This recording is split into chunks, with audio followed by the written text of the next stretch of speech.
기도드립니다. 아멘. 예, 우리 이 시간 우리 하나님 말씀 우리 함께 보도록 하겠습니다. 예, 오늘 하나님의 말씀은 신명기 8장 1절에서 6절까지의 말씀입니다. 신명기 8장 1절에서 6절까지의 말씀을 우리 함께 보도록 하겠습니다. 예, 다 찾으셨죠? 그러면 우리 한 절씩 우리 번갈아가면서 읽도록 하겠습니다. 제가 먼저 1절 읽습니다. 당신들은 오늘 내가 당신들에게 명하는 모든 명령을 잘 지키십시오.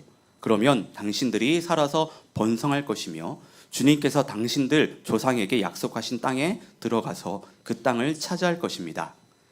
당신들이 광야를 지나온 40년 동안 주 당신들의 하나님이 당신들을 어떻게 인도하셨는지를 기억하십시오. 그렇게 오랫동안 당신들을 광야에 머물게 하신 것은 당신들을 단련시키고 시험하셔서 당신들이 하나님의 계명을 지키는지 안 지키는지 당신들의 마음속을 알아보려는 것이었습니다. 주님께서 당신들을 낮추시고 굶기시다가 당신들로 알지 못하고 당신들의 조상도 알지 못하는 만나를 먹이셨는데 이것은 사람이 먹는 것으로만 사는 것이 아니라 주님의 입에서 나오는 모든 말씀으로 산다는 것을 당신들에게 알려주시려는 것이었습니다. 지난 40년 동안 당신들의 몸에 걸친 옷이 헤어진 일이 없고 발이 부르튼 일도 없었습니다. 당신들은 사람이 자기 자녀를 훈련시키듯이 주 당신들의 하나님도 당신들을 훈련시키신다는 것을 마음속에 새겨 두십시오. 당신들은 주 당신들의 하나님의 명령을 잘 지키고 그의 길을 따라가며 그를 경외하십시오. 아멘. 예, 오늘은 지현호 선교사님께서 이제 말씀을 전해주도록 하시겠는데요. 2년 반 전에 제가 한번 말씀 좀 전해달라고 부탁을 드렸다 그때 좀 일정이 안 맞으셔가지고 근데 이번에 기회가 돼가지고 저는 개인적으로 너무 좀 기쁘고요. 또 선교사님 이렇게 말씀도 들을 수 있는 기회가 또 흔치는 않은데 좀 여러분들이 오늘 선교사님의 말씀을 듣고 저도 그렇지만 모두 다 큰 은혜 받을 수 있기를 진심으로 바랍니다. 우리 선교사님 나오실 때 우리 환영의 박수로 한번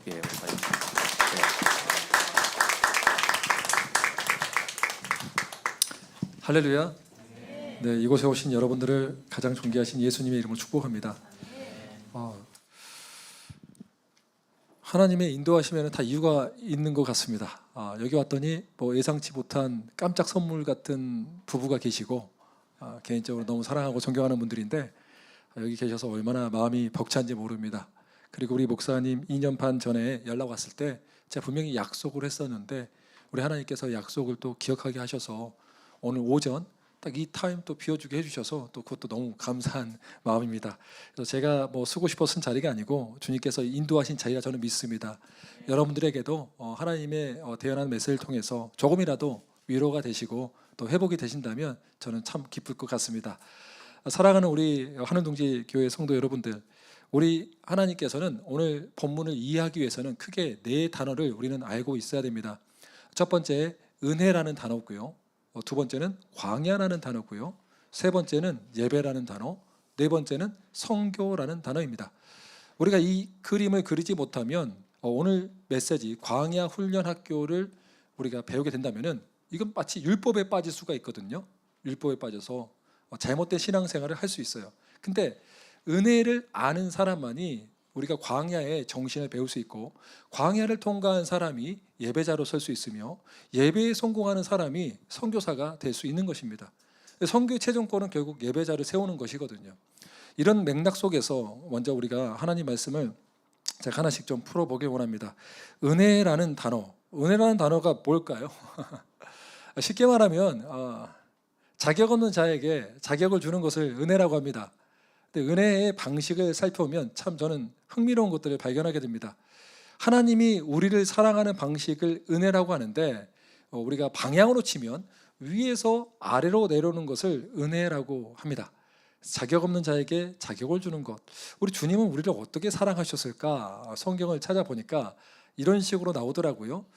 하늘 영광을 버리신 예수님께서 모든 영광을 버리시고 그 자리를 비우시고 이 땅 가운데 오셨는데 그 오시는 방식이 제게는 이해가 되지 않았습니다. 한 여인의 몸에 잉태되었거든요. 한 여인의 몸에 잉태되었다는 것은 피조물에게 잉태된 거잖아요. 창조주 하나님이 모든 영광을 받기에 합당하신 그분이 피조물의 몸속에 잉태되었다. 참 수치스러운 사건 같았습니다. 제가 이해하기에는. 왜냐하면 왜 창조주가 2000년 전에 한 사람으로 인정받지 못하는 그 한 여인의 몸에 잉태되었을까? 왜 그곳에 잉태되면서 또 마구간에서 태어났을까? 정말 이해하지 못했는데 이것들을 좀 하나님께서 깊게 이해할 수 있는 시간들을 허락해 주셨어요. 저는 지금 대구가 집입니다. 그리고 저희 처갓집은 광주인데 또 사역터는 서울입니다. 작년부터 전국을 떠돌아다니면서 살고 있는데 명절 때 저희 집이 있는 대구에서 또 전라도 광주까지 가기 위해서는 중간에 휴게소를 반드시 들려야 되는 곳들이 몇 군데 있어요. 거기를 들리지 않으면 저희 자녀들의 이 말이 많아지고 좀 굉장히 힘들어져서 일단 먹을 것을 좀 사줘야 되고 휴게소에서 그런 일이 필요하죠. 자동차에서 내렸는데 그 기분 좋게 내렸는데 뒤에서 막 쌍욕 소리가 들리는 거예요. 막 10원짜리 소리가 들리고 막 욕을 하는데 막 정신을 못 차리겠어요. 와, 이 좋은 날 왜 이렇게 욕을 많이 하는 거야? 막 짜증나면서 걸어오고 있는데 아저씨 막 그런 거예요. 아저씨. 근데 아무리 봐도 아저씨가 없어요. 저밖에. 난가? 하고 아니겠지 했더니 또 아저씨 하면서 또 욕을 하는 거예요. 돌아봤더니 저요? 그랬더니 저래요. 왜 이러지? 쳐다봤더니 당신 자녀 교육 똑바로 안 시켜 막 화를 내는 거예요. 왜 그러십니까? 했더니 저희 딸이 문을 열 때 확 열어서 문콕을 했어요. 근데 그 차가 벤츠 S클래스 차였던 거예요. 얼마나 이 아저씨 뚜껑이 열렸던지 뭐 화를 내고 욕을 하고 하는데 그 순간 어떻게 할까 순간 당황했는데 저희 일단 잘못한 건 저희 딸이잖아요. 딸의 손을 잡고 딸이 그때 참 어렸을 때인데 가서 아저씨께 우리 사과하자 하면서 아저씨 죄송합니다라고 인사를 시킨 다음에 귀를 딱 막았어요. 또 쌍욕을 할까 봐 귀를 막고 엄마 따라서 저기 가서 맛있는 거 먹고 있어. 얘는 놀라서 이제 울고 있었죠. 가 있어 아빠가 해결할게. 보내고 나서 이제 어른과 어른이 남았잖아요. 눈과 눈이 마주치는 건 어떻게 했을까요? 일단 90도로 숙였죠. 사장이 얼마나 화가 나셨어요. 입장 바꿔놔도 저도 화가 났을 것 같아요. 좋은 차 아무리 수리를 한다 해도 시간 뺏기고 마음 뺏기고 새 차인데 너무 미안합니다. 명함을 드리면서 제가 이랬어요. 보험 처리해드리겠습니다 했는데 야, 이분이 보통 분이 아니에요. 5분 10분 쌍욕을 계속 하는데 막 정신을 못 차리겠더라고요. 그런데 하나도 수치스럽지 않았어요. 부끄럽지 않았어요. 일단 내 딸의 책임을 지는 것이 중요했거든요. 계속 미안합니다. 미안합니다. 미안합니다. 용서해 주세요. 제가 끝까지 보험 처리 다 해드리겠습니다. 죄송합니다 했는데 한 10분쯤 욕을 하고 나니까 이 분노 조절 장애가 이제 풀어졌나? 갑자기 저를 보더니 이래요. 막 깔깔 또 웃어요. 야, 내가 오늘 또라이 제대로 만났다. 근데 이분이 뭐라 하냐면 그냥 가래요. 이건 또 뭐야? 욕값을 다 치렀나? 막 욕을 하더니 웃으면서 가래요. 자기 마음이 다 풀어졌대요. 계속 엎드렸거든요. 이게 뭐야? 지금 똥개 훈련도 아니고 왜 나를 지금 이렇게 막 들었다 놨다 하지? 그래도 혹시나 이 사람이 마음이 변할 수 있으니까 명함을 빼서 다시 한번 줬어요.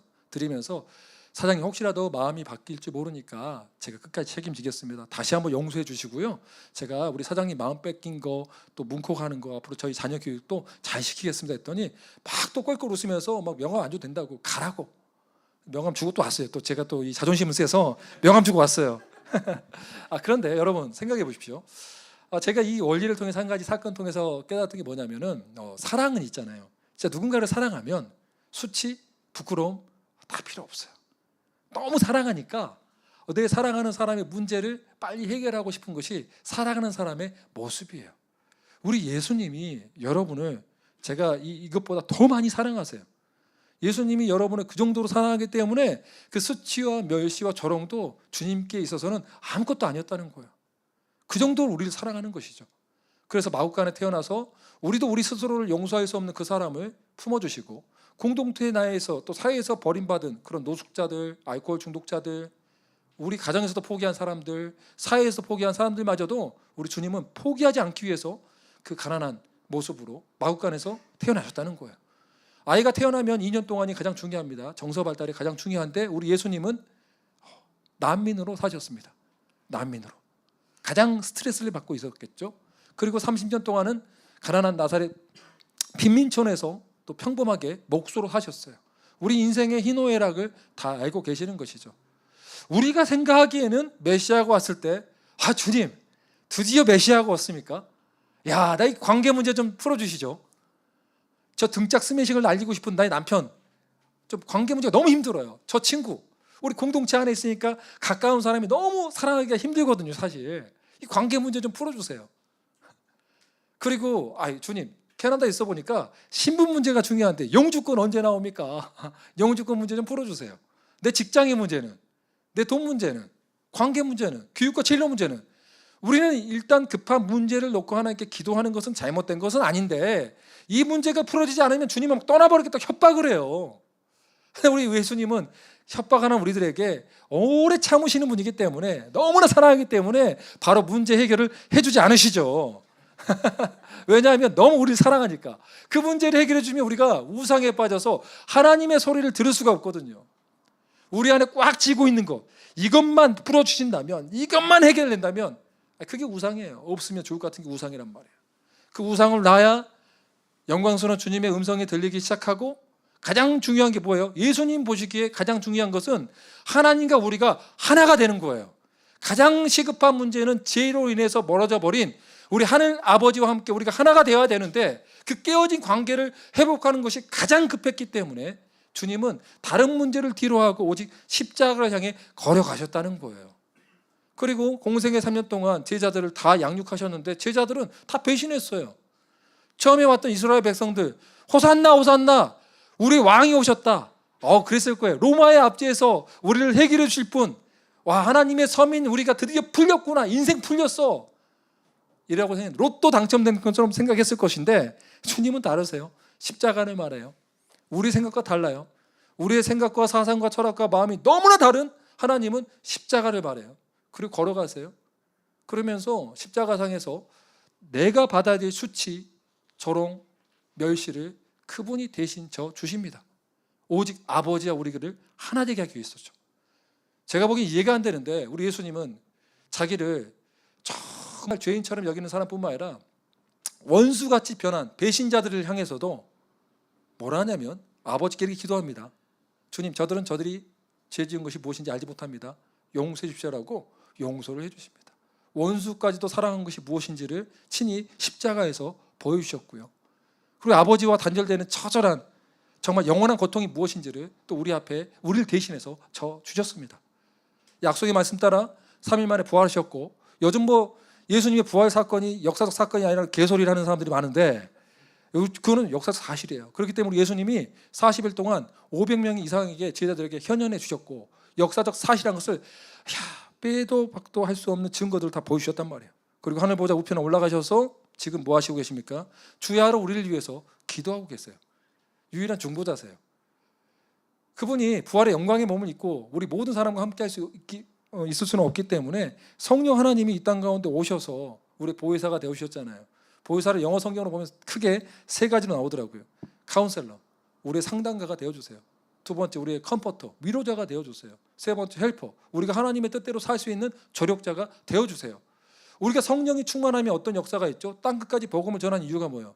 우리를 그토록 사랑하신 예수 그리스도가 다시 오기 때문에 선교에 미쳐서, 복음에 미쳐서, 전도에 미쳐서 가는 거 아니겠어요?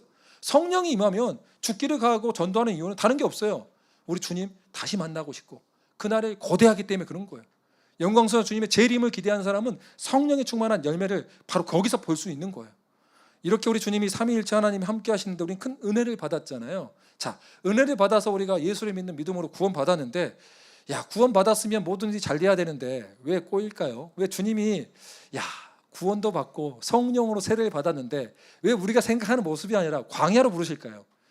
요셉도 13년, 다윗도 13년, 모세는 40년, 예수님도 성령 세례를 받고 광야로 인도하셨습니다.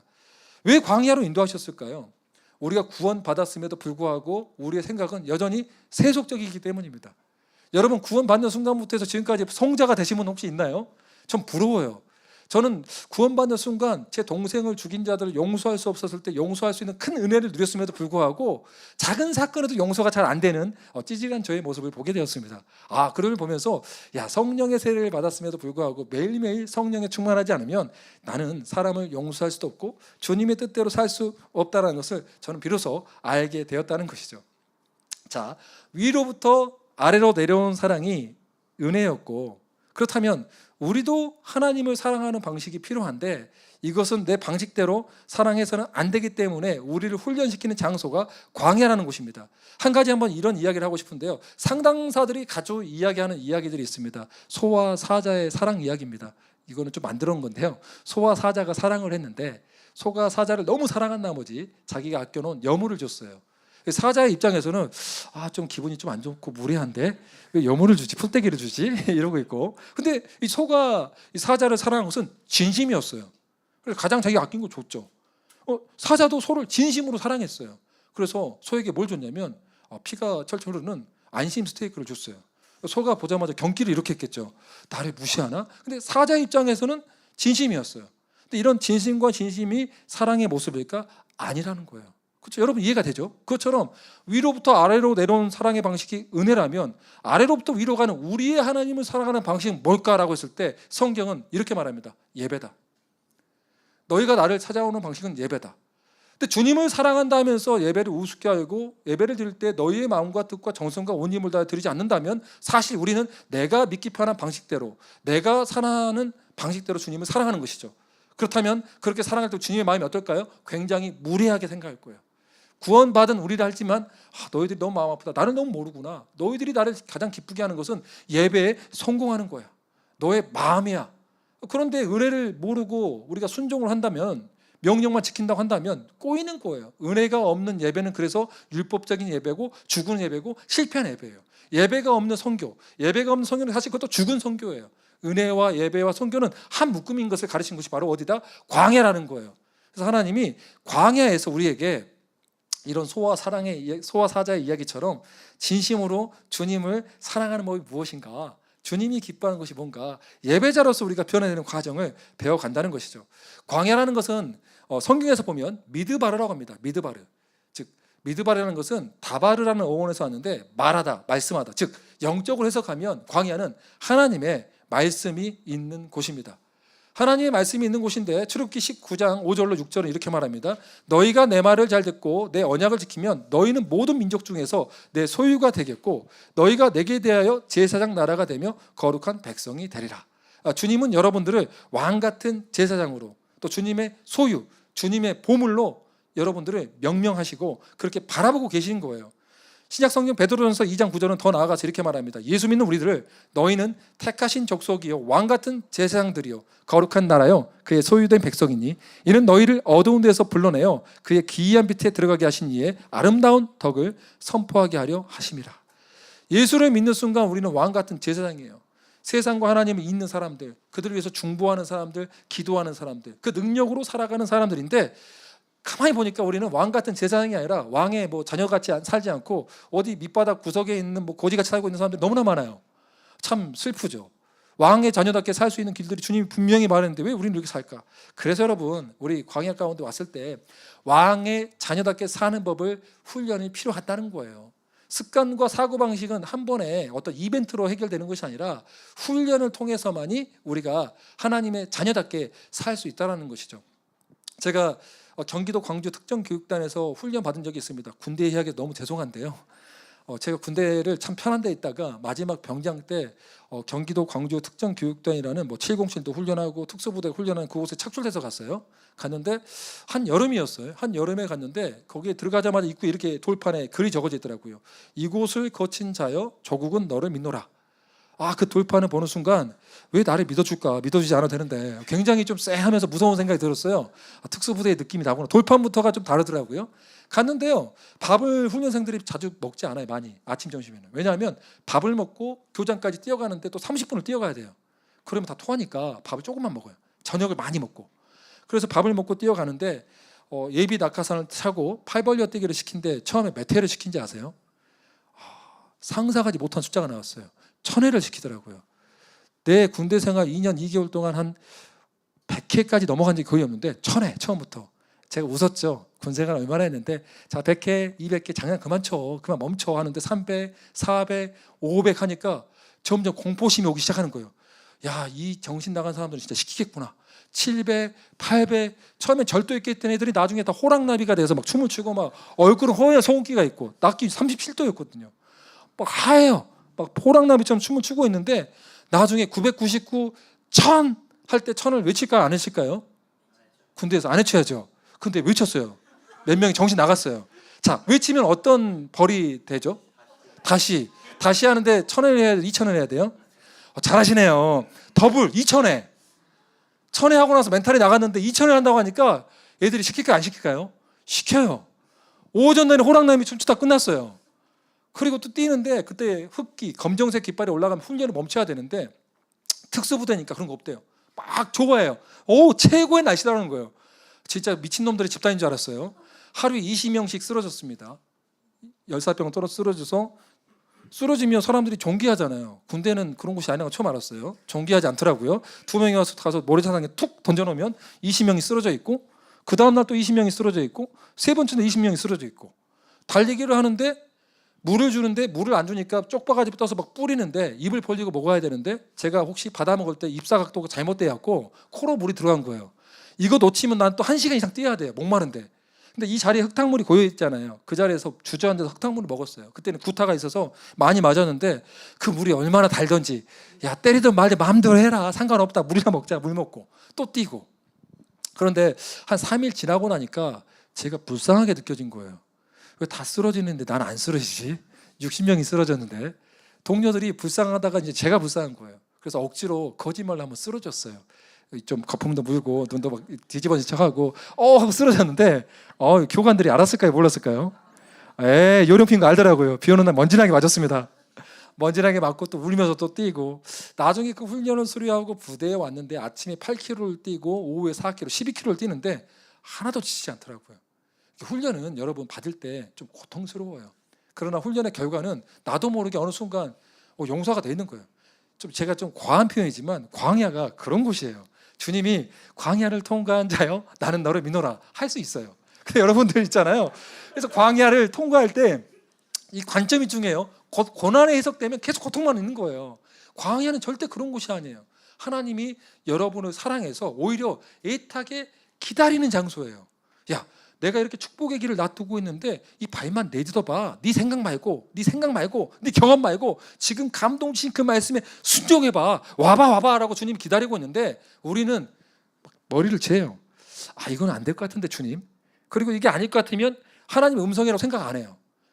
광야에서 가장 중요한 게 뭐냐면 주님이 오늘 말씀을 보면 우리의 마음을 낮추신다 했잖아요. 낮추신 것을 우리가 좀 어렵게 표현하면 뭐냐면 자기 부인이에요. 자기 부인. 자기 부인이라는 것은 좀 쉽게 풀어서 말하자면 하나님의 뜻과 내 뜻이 달랐을 때 내 뜻을 포기하는 것이 자기 부인이에요. 그래서 광야에서 모든 영적 원리의 기초가 되는 것은 자기를 부인하는 거예요. 예수님도 누가복음 9장 23절에 이렇게 말씀하셨죠. 아무든지 나를 따라오려거든 뭐라고 하죠? 자기를 부인하고. 제자도의 첫 시작은 자기를 부인하는 거예요. 하나님의 뜻과 내 뜻이 같았을 때 우리는 어때요? 막 날아갈 것 같잖아요. 주님이 내 마음을 아시네 하면서 막 모든 간증과 찬양은 주님께 다 올려드려야 되며 막 기쁨이 넘치잖아요. 그런데 여기서 잠깐 주님의 뜻과 내 뜻이 다른 하나님의 음성이나 말씀을 딱 봤을 때 어떠죠? 일단 빨리 넘어가고 싶잖아요.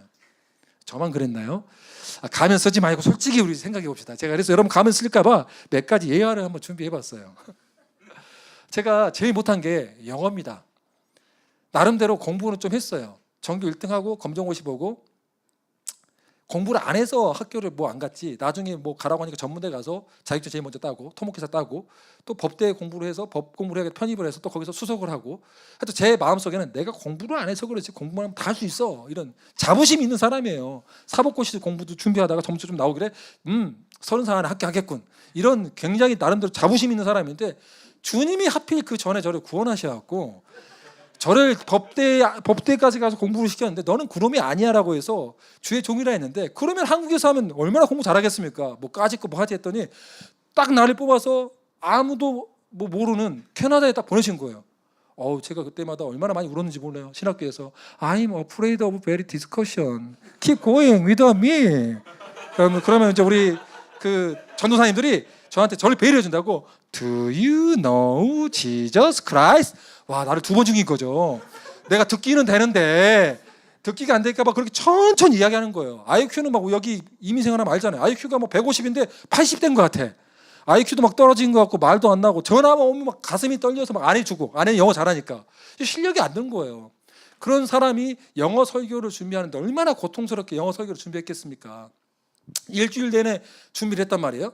그런데 이틀 남기고 나서 이제 이 정도면 와, 주님이 너무 기뻐하시겠다. 성서의 백그라운드, 현대적 적용까지 내가 봐도 이건 아름다운 설교야.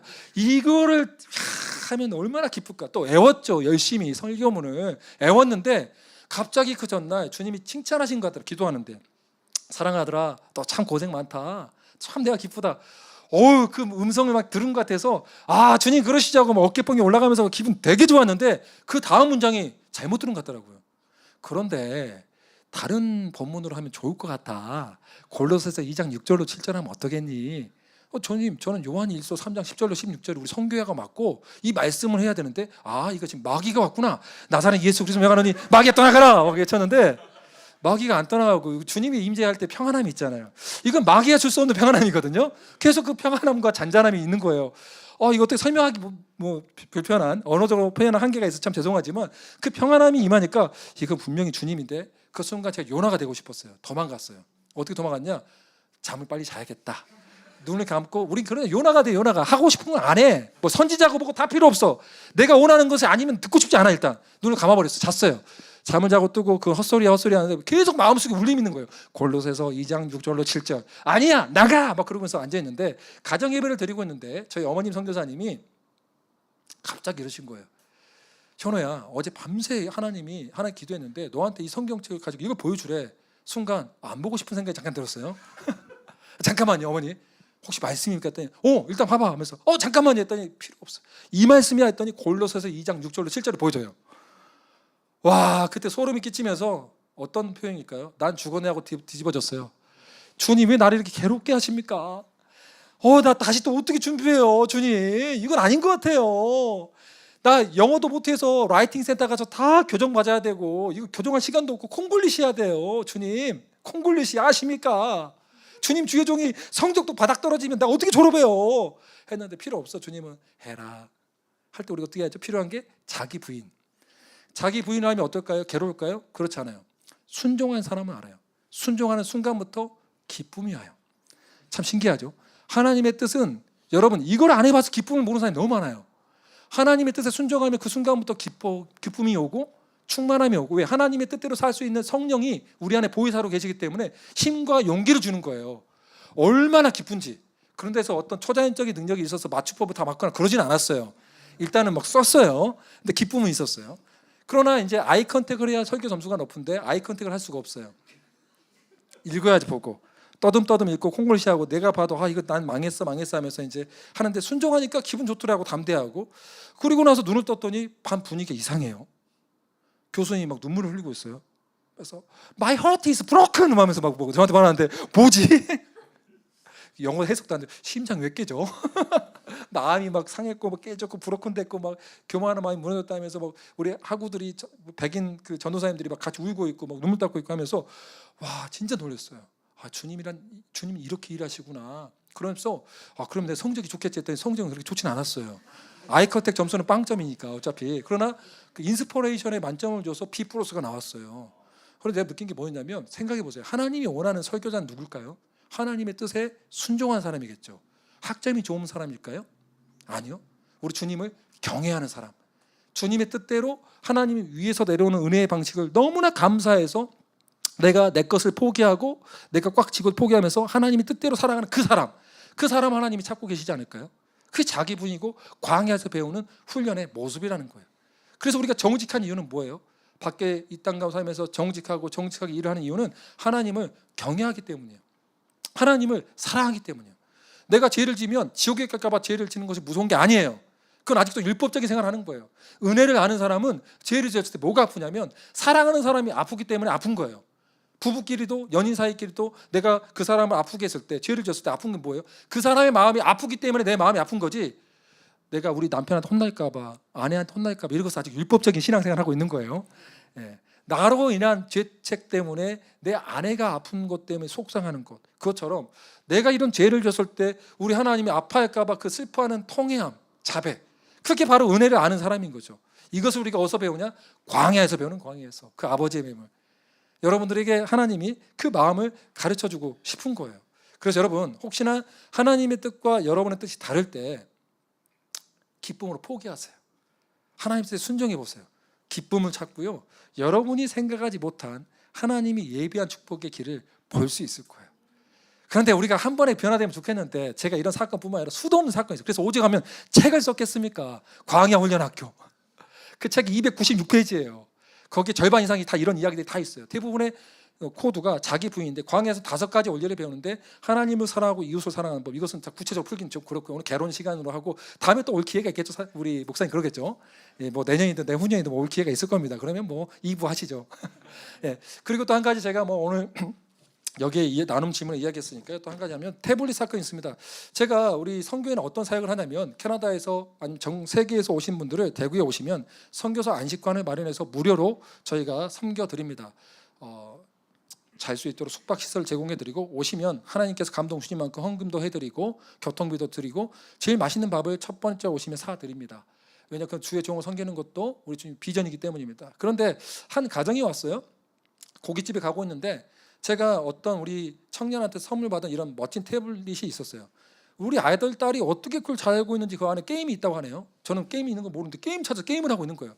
그 게임기를 보고 있는데 옆에 계셨던 선교사님 사모님하고 그 따님이 이것을 반지의 제왕의 그 반지처럼 쳐다보고 있는 거예요. 그 정도로 너무 원했던 거죠. 그 순간 제가 눈과 눈이 마주쳤는데 속으로 선교사님 그건 쳐다보지 마세요. 제가 돈도 다 드릴 수 있고 고기도 사리러 가잖아요, 비싼 거. 근데 그것만큼은 건드시면 안 됩니다. 제가 너무 아낀 건데 안 돼요, 안 돼요. 그런데 그 눈빛을 봤더니 너무 간절한 눈빛이었어요. 잠깐 기도해줘. 주님, 주님, 또 주님의 음성이 또 들린 것 같아요. 줘라. 이것까지요? 돈도 주고 잠자리도 마련해주고 다 했는데 이것까지 나눠줘야 돼요, 주님? 그런데 줘라, 줘라. 막 그런 마음이 있는데 씨름하다가 내가 그래도 광야까지 통과했다는 놈이 이것도 안 주면 되겠냐 하면서 주여 혹동강 강에 또 가고 싶지 않습니다. 줘야죠, 뭐 주님. 줬어요. 그거 가지세요. 가지고 싶으세요, 선교사님? 가지세요. 했더니 선교사님이 얼마나 흥분하시던지 좋아갖고 내 거야 하면서 막 딸하고 싸운 거야. 둘이 내 거야 네 거야 하면서 야, 따라 잠깐만, 이거는 어머니한테 준 거니까 나중에 빌려서 너가 쓰면 좋겠다. 왜냐하면 제가 실수를 해갖고 그 딸한테 준다 했거든요. 근데 그 어머니가 그 이유가 뭐였냐면 선교지에 가서 그 중앙아시아에서 이슬람권에서 선교지에서 이제 우리 다음 세대들 키우고 있는데 MK들 훈련시키고 있는데 이게 없어서 불편한 거예요. 정의도 부족하고 선교지가 힘든데 얼마나 필요했는데 또 재정이 없는 상태였는데 이걸 받으니까 얼마나 기뻤겠어요. 할렐루야 하면서. 그 기쁜 모습 보니까 제가 어떻겠어요? 진작 줘버릴 걸. 그 기쁨이 저한테도 오는 거예요. 그건 나눌 수 있는 사람만이 얻을 수 있는 기쁨이거든요. 막 주고 나니까 너무 행복했는데 모두가 잔치기 기분이었어요. 근데 딱 두 사람은 아니었어요. 누구였을까요?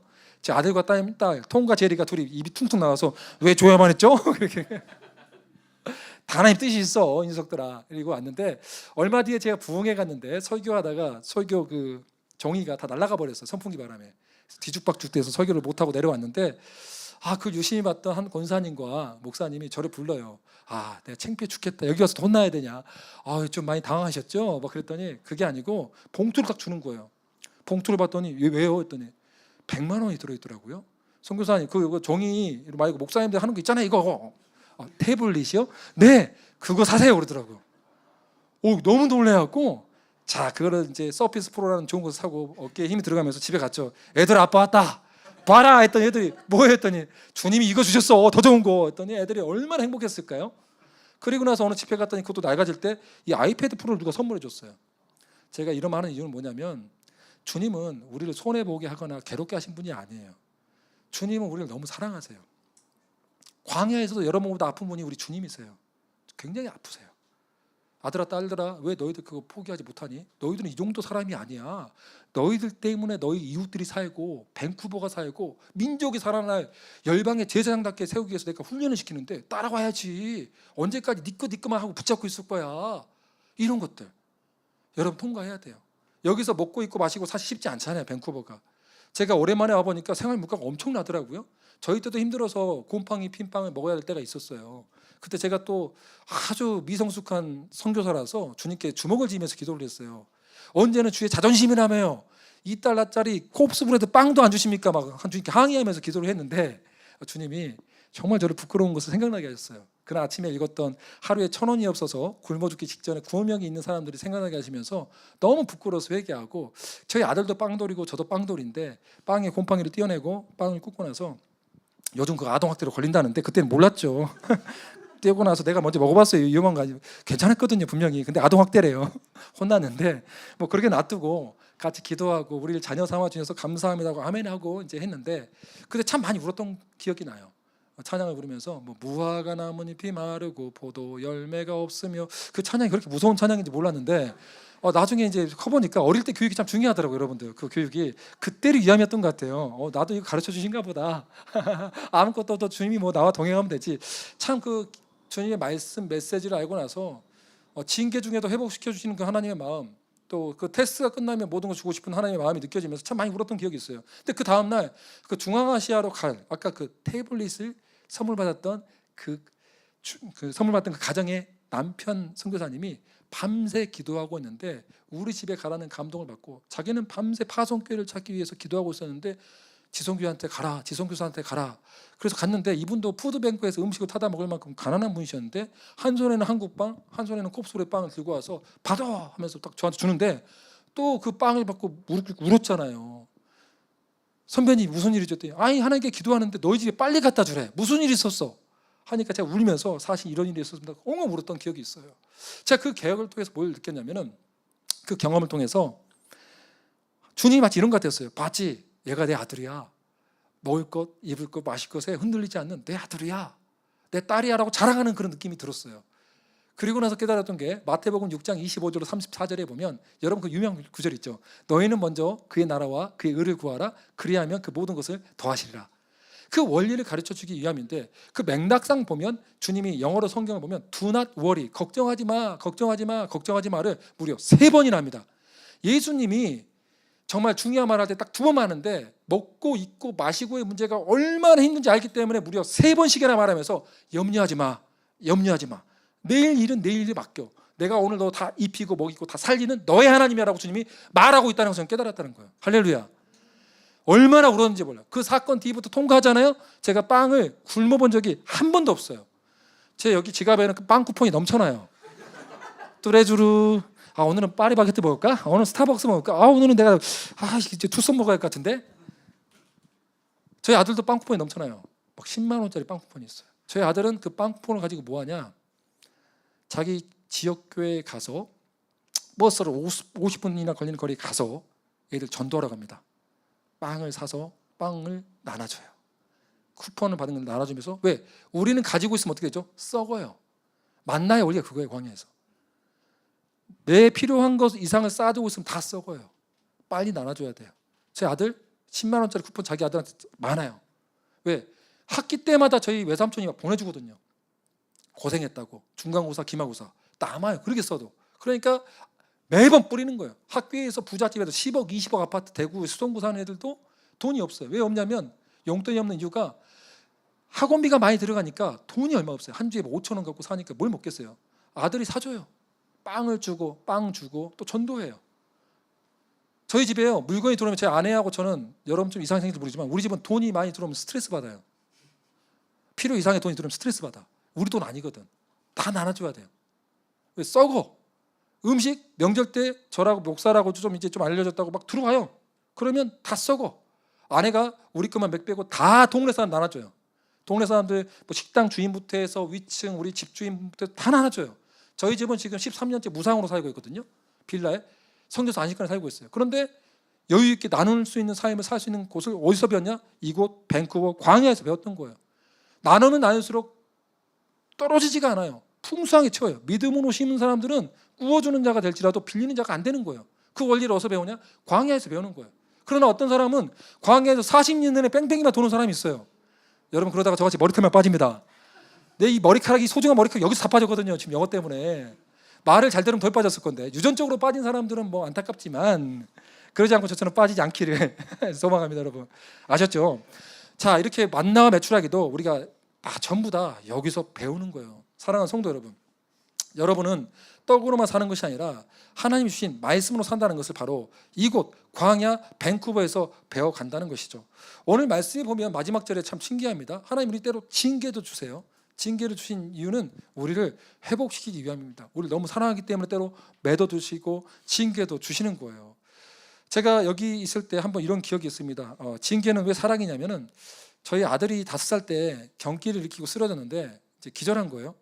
그러니까 제가 영어가 잘 안 된다고 했잖아요. 뭐라고 하냐면 911 전화해서 My son is dying, dying, help me, help me 이 말만 하고 있는 거예요. 막 정신 나가갖고 아들이 막 숨도 안 쉬는 것 같고 열도 막 뜨겁고 어떻게 하나 막 하고 있는데 진짜 옆에 계셨던 선교사님 답답했나 봐요. 주소부터 말하고 여기가 어딘지 말해야 되는데 뺏어서 설명해 주니까 911 타고 응급실에 갔죠.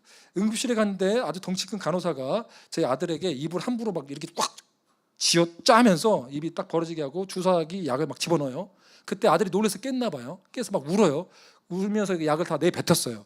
내뱉으니까 간호사가 이제는 저희 아들을 그 진짜 소중한 내 아들을 너무나 험하게 뒷다리를 잡고 동물처럼 이렇게 뒤로 얹어서 침대에 딱 눕히더니 엉덩이를 벌려 좌약을 놓고 엉덩이를 3개 그 큰 손으로 땅땅땅 3대 때리더라고요. 그때 제가 뭐 하시는 겁니까? 우리 아들한테 진짜 너무하신 거 아닙니까? 이렇게 할 아버지가 어디 있겠어요. 일단은 의사나 간호사 말 따라야지. 아들이 죽게 생겼는데. 그리고 쳐다봤더니 아들은 막 울고 있고 자질러지고 있고 간호사는 너무 놀라서 뭐라 하냐면 지금 너가 이게 다리를 꽈배기처럼 꼰 다리를 잡고 있어야 돼. 안 잡고 있으면 나오면 너희 아들 굉장히 위험한 상태야. 그래서 제가 이제 간호사 대신에 꽈배기처럼 다리를 틀어서 딱 누르고 있는데 저희 아들이 이제 안심이 됐겠죠. 눈과 눈이 마주치니까 아빠다 하고. 근데 아빠 다리 좀 놓으라는 거예요. 못 논다 했죠. 너무 안 되잖아요. 저도 이제 못 나 좀 기다려 했더니 아빠 하면서 계속 우는데 저도 울었죠. 너 좀만 참으면 나. 내가 너를 사랑해서 그런 거야. 좀 참어. 너 괴롭게 한 거 아니야. 막 울면서 소리를 쳤어요. 이게 뭐냐면 광야에서 우리 주님의 마음이라는 걸 좀 깨달았어요. 징계를 줬을 때 죄의 독과 바이러스가 있으면 빼내야 돼요. 안 그러면 우리는 오염되고 하나님 앞에 살 수가 없어요. 힘이 없어요. 능력이 없어요. 주님은 우리에게 주고 싶은 게 너무나 많은데 우리는 끝까지 고집을 펴요. 주님이 징계를 주신 이유는 우리를 막 내쫓고 버리기 위한 게 아니라 우리를 너무 사랑하기 때문에 그래야 살기 때문에 매를 들고 징계를 주신다는 거죠. 그래서 여러분 징계는 사랑이에요. 오늘 우리가 신명기 그 마지막 절의 말씀처럼 우리가 징계를 주지 않는다면 주님은 징계를 우리에게 주지 않는다면 우리는 사생활고 버림받은 사람일지도 모를 거예요. 그러나 우리 주님은 우리를 그렇게 하지 않았습니다. 제가 여러분들의 성경에 대해서 잘 모르겠지만 제가 가지고 있는 개혁교적은 너는 사람이 그 아들을 징계한 같이 내 하나님 여호와께서 너를 징계하신 줄 마음에 생각하고 마지막 6절이 뭐냐면 오늘 결론인데 내 하나님 여호와의 명령을 지켜 그의 길을 따라가며 그를 경외할지라. 마지막 한 가지 이야기를 하고 제가 좀 마치고 싶습니다. 두서없는 이야기였지만 광야를 보내신 이유는 이렇게 우리를 예배자로 세워가기 위한 훈련이라는 거죠. 주님을 사랑하는 법을 배워가는데 주님이 우리를 그토록 훈련시킨 이유는 우리를 징계하기 때문이나 사랑하기 때문이다. 제가 얼마 전에 2년 반 전에 코로나에 걸려서 죽을 뻔했습니다. 코로나 합병증에 걸려서 이제 여기로 치면 뭐라 할까요? 현대 의학으로 치면 선망까지 갔습니다. 몸에 한 13kg 빠지고 병원에서 포기했죠. 의사 4명을 만나고 4군데 병원에서 11명 의사를 만났는데 고칠 수가 없었어요. 그래서 죽을 뻔했는데 제가 그때 배운 게 있어요. 죽음 앞에 가보니까 모든 것들이 다 헛되더라고요. 내가 뭘 위해 살았을까? 이런 생각이 들면서 주님이 제게 주셨던 마음이 있어요. 하나님을 경외하는 거구나. 하나님을 사랑하는 거구나. 이 외에는 아무것도 없겠다. 내가 먼저 죽으면 우리 아내는 또 우리 청소년 시절에 있는 우리 아들, 딸은 누가 책임질까 했을 때 주님이 이런 마음을 주셨어요. 잠언 22장 4절의 말씀을 보면 겸손과 여호와를 경외함의 보상은 재물과 영광과 생명이라.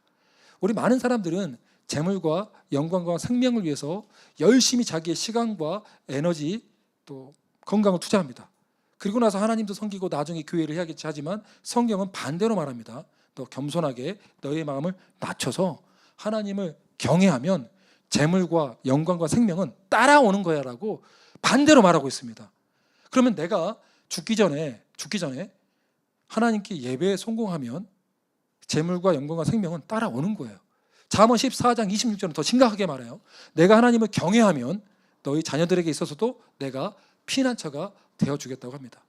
성경은 항상 우리의 세속적인 사고방식과 반대로 말해요. 주님 이것만 잘 되면 지금 내 관계 문제만 해결해 주면 재정, 건강, 교육과 진로만 해결해 준다면 내가 뭐든지 다 섬기고 잘할 수 있습니다라는 것은 아니라는 거예요.